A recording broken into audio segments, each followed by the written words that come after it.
This is what we've been working on. I got the measurement for the one wall, the easy part. This is the off-grid, I guess, power center of the camper. It will also have the power coming in for the charging and 120 volt that'll be coming out of here, but this is, I would have filmed me making it, but 10 hours of putting stuff together, taking it apart, trying to do this, drawing diagrams, figuring it out, changing, doesn't make for good content. So here's more or less what I'm thinking. Not that it won't change, but we'll go from here. So this is my pure sine wave inverter. I think I'm going to mount this up here. The main reason why this is hardwired directly to the battery, and I want to have the switch available, turn it off and on so it doesn't parasitic drain. The panel that I'm using isn't necessarily strong enough to supply power with it. I could use a relay and do that, and maybe I still might. We'll see. It's definitely an option to give it the voltage it needs, because otherwise it's only like 200 watts or something if you run it off of a 10 amp fuse, 20 amp fuse. So this is takes actually, this is the wire from it. I just have it wired to a ground block right now. I'll cut this off and put an eyelet on here, and it was designed to go the other way. But I'll set the battery up in here, just on here. I do have it wired up right now, and I'll spin this around. Maybe not.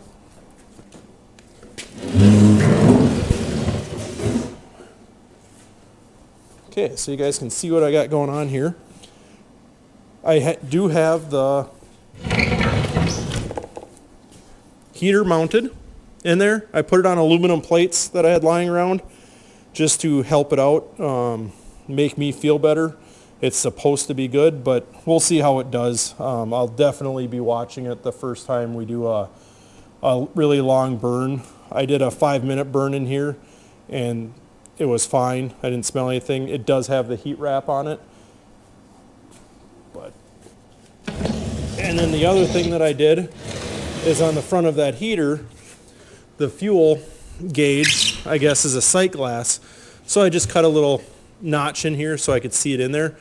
I may add a door in here later on, but for the most part I don't need to. If I needed to get this thing out, I could just pull the whole thing out. But I am going to add a box here with a flip-up little lid to fill the fuel. So that'll be cut in here. I just haven't quite totally figured out what I want to do there, but that will come. So what we did on the front here is, here's the panel that has the two 115 outlets. This is power in from the battery, and then I have three 15 amp fuses for power out. One of these will be lights for the unit. I don't need to run that through this power block. It'll be on normal switches and everything else. Main light, bathroom light, front light, and then probably outside lights. That's kind of what I'm thinking. Then one of these powers the panel, my auxiliary panel here. And so far I have an open circuit. I'm thinking maybe a fan or something, but I could also run that off of here. I've got plenty of extra things here. The other thing I did with the heater is I did pull the control panel off of the front of the heater. So there's double-sided tape back here that holds it to this panel, and then there's just this little mount, and there was two screws that had it mounted to the front of the heater itself. So I took it off because I didn't want it buried back in. I didn't want to have to cut another hole. So I did it this way, and here's the remote, just much the way. But if we turn it on, you can see the LCD comes up and it starts thinking about stuff. We're not going to light her off right now. But so this one is my heater. This is my main power to this whole block. So if I kill that, it kills everything. The one thing nice is this is Temu or Amazon or something like that. We got a 12 volt outlet if you needed something with for a cigarette lighter type thing. And then we also have, this has two USB connections for charging phones and such. And it also comes with the volt gauge. I really like that option. It should be nice to kind of keep track of where everything's at. But the nice thing of it is on this accessory panel, I am also going to wire in the other accessory panel that I'm going to be running up front. That'll be up close to the bunk, the bed, whatever, however you want to call it. And it's this thing right here. I don't know if you can, it'll zoom in on that. But this is 2 USBs and 1 USB-C. It's coming apart. There we go. But this will be wired into the same circuit on 12 volt. So, but this will be run all the way up front. So there'll be 12 volt wiring going through the chase up front. And that way we can charge cell phones or whatever else all the way in the front. Probably on the opposite corner. And like I said, main power, the heater. Now the heater takes a 25 amp fuse. So I did wire in a circuit or a relay for it. So this just operates a relay. The power for the unit itself is coming straight off of the battery, and the relay is switching power. I'm not sure what I'm going to do with these other circuits here. I did do some drawing. That's horrendous, but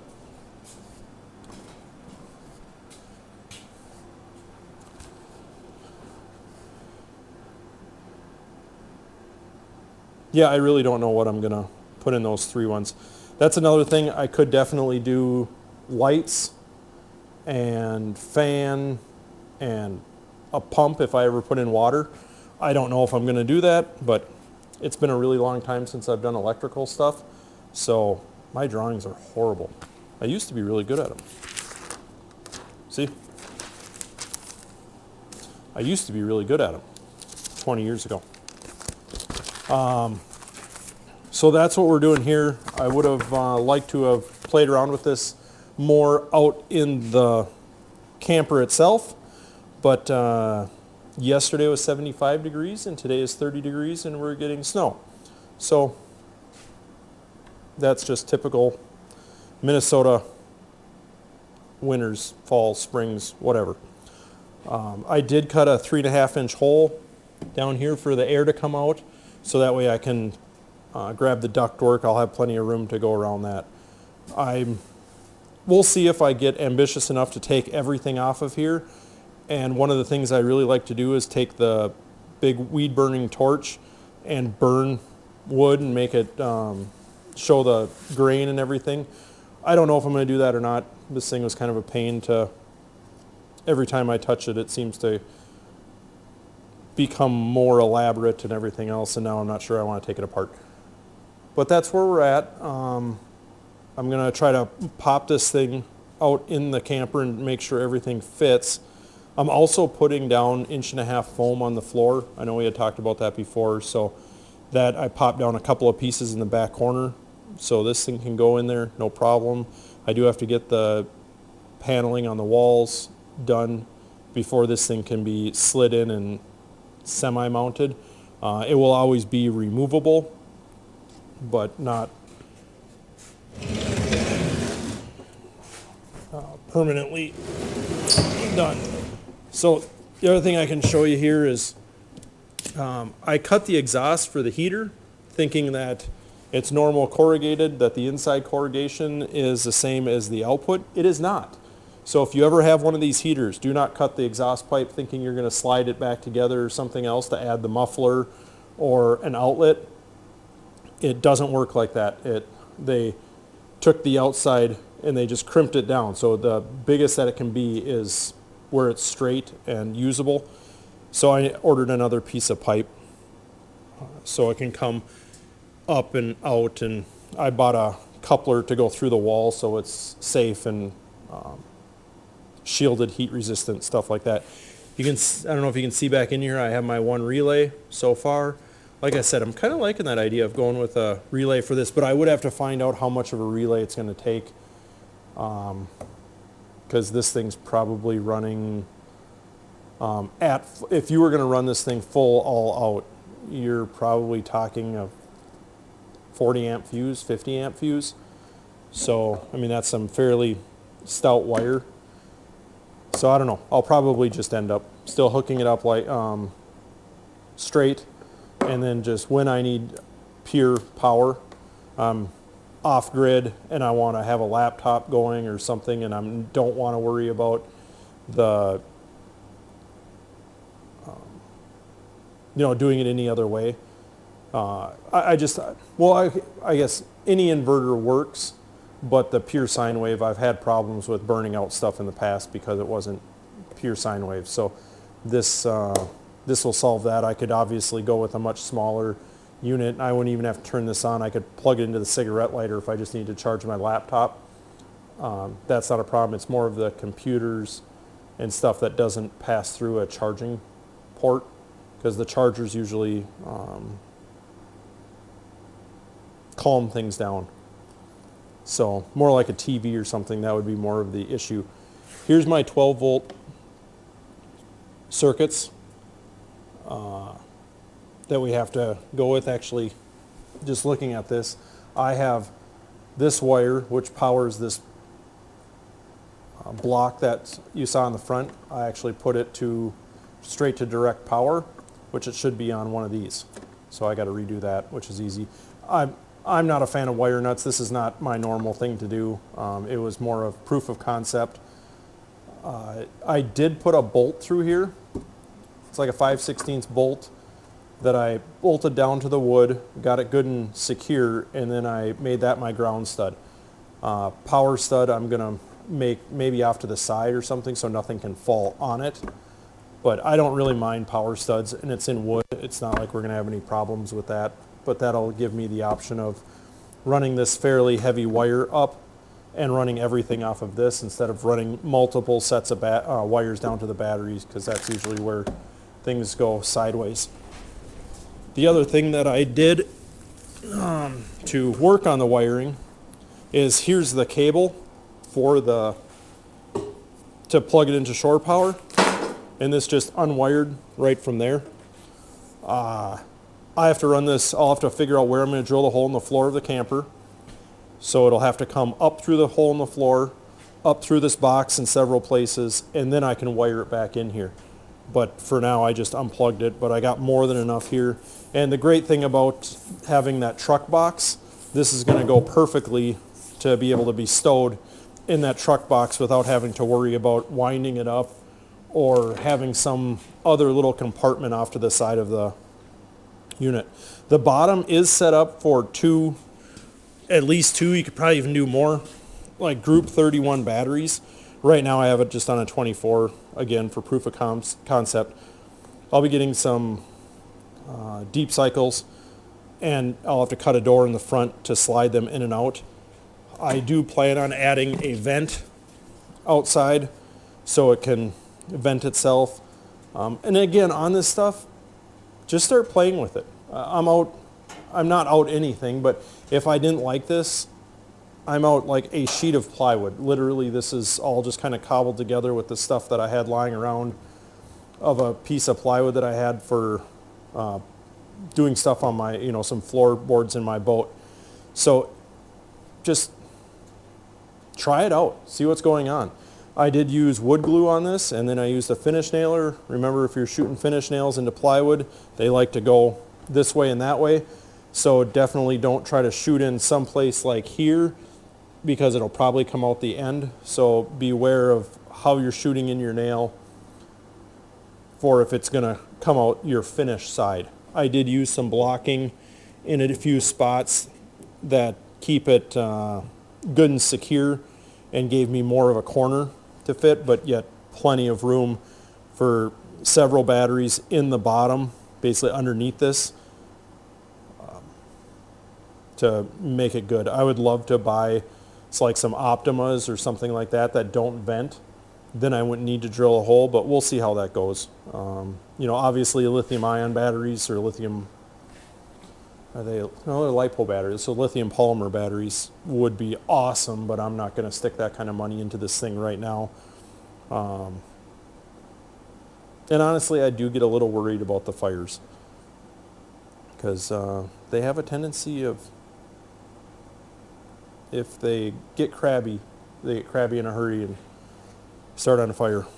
So yeah, we're pretty much ready. And then on this main battery cable, I think this was an amp wire out of a vehicle or something at one time.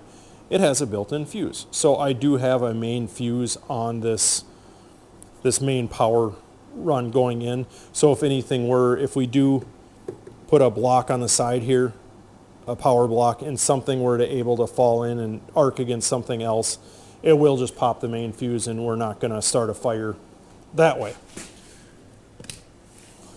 But that's kind of what I'm thinking. This doesn't have any mounts. I'm sure that there is a slotted mount system to go in here, but it's probably just going to get some double-sided tape or some zip strips or something like that to mount it right there, and drill a couple holes and zip strip it down, maybe, and some double-sided tape just to make sure it doesn't go anywhere. I wish there's a volt gauge on here, and I think it's also for error codes, but the switch and the outlets are on this side, and I want the switch closer to hit, but I kind of wish some of the stuff was on the different sides, but you can't always have what you want. It may also end up on its side right here if I kick a bump out, or if I don't, just whatever. This panel, I'm going to have it removable so I can get into all this wiring anytime I have to, and just either have it flop down and pin or flop up, whatever. We'll figure that out. Like I said, just have fun with it. Figure out what you're doing, and start with the only thing that I knew is I wanted 24 inches wide for whatever I was doing, and this was the angle I had, and 16 inches deep. So everything else is either the wood has told me what it wants to do because that's the piece I had and it saved me a cut, or you change because originally I was going to put this all the way down on the bottom next to the battery, but I thought about it and I kind of like having it more accessible up further, and then that way I don't have to worry about something kicking a breaker, kicking a fuse either, and breaking something, or the fan sucking in something that it's off the floor. So I'm fairly happy with that, and I really like having this panel on there. This one will be kind of slick up in the front, just nice and simple, and we'll go from there. Like I said, I might try this out there today just to see if it's gonna fit, but it's miserable outside. The next thing that we're gonna start working on after the camper build and everything else, or during it, because if the weather doesn't change nicely, and I took a week off, so maybe we'll get into this, is going to be the Super golf cart. Now it doesn't probably look all that different, a little bit different in the back. I know some cheesy lights on the front, just some big knobby tires to look at it. But if you open up the deal here, you can see I changed some stuff. So we bought this for my dad, and the engine that was in it smoked like crazy. This is a Hyundai golf cart. Everybody has said it's similar to the Yamaha G2, but I had seen somewhere at one time somebody put an Arctic Cat 250 or 300, which is a rear engine ATV motor or ATV setup, in a golf cart. And I haven't seen it done anywhere else. I'm sure lots of people have done it, but it's a pretty slick little deal because the engine sits in the back with the wheels. So I pretty much just cut up the ATV frame. You can even still see the foot pegs that I welded to the frame just to start setting everything up. But you can see that the wheels sit about right in the rear. And then it obviously came out further back than if you were going to have your golf clubs there, but that doesn't really concern me because I'm not putting golf clubs on it. I might put one of those seats with the drop down extra footwell for later on, but it's for right now it does work. This is reverse. Like I said, there's a lot of finishing that has to be done. So if I want reverse, I just grab that and move it forward and backwards. Here's my shifter for the gears, because there is 5 gears to this. The gas pedal still works. We need to set up brakes. Obviously these are full hydraulic brakes, so I got this hydraulic master cylinder from Amazon. We're going to try to make that work. And we might even be able to set it up with front brakes and rear brakes on a different circuit. I have to put in an electric fuel pump. The other thing that I did is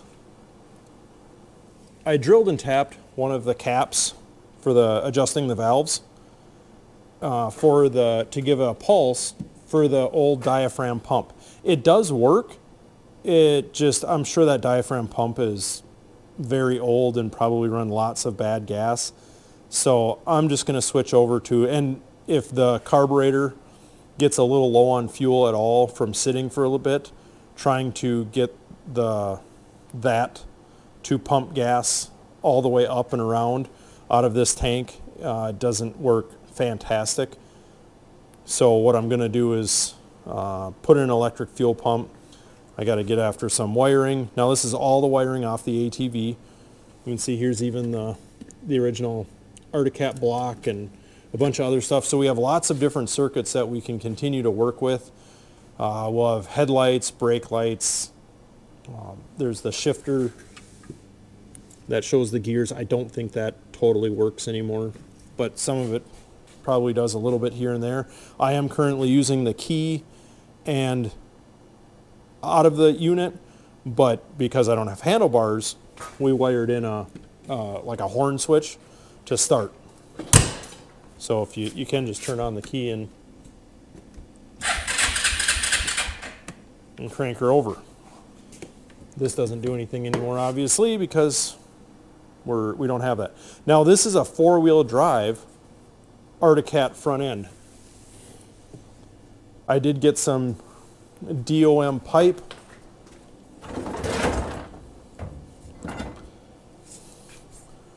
to extend the drive shaft. So this will go from the back up to the front, back up to the front, and then I can make sure we're the exact right length, and then I can weld this in. Then we will actually have 4-wheel drive. Let's get that sitting in the back of the 41. So the steering is right from Hyundai. I just had to adjust the steering linkages. It needs an alignment, something fierce. It's kind of all over the road because it's towed out really bad. But that's something we can do if we really get ambitious. Sorry, I got more garbage around than anybody. Here's the factory front bumper and winch off of it. And that will still bolt up to there. It just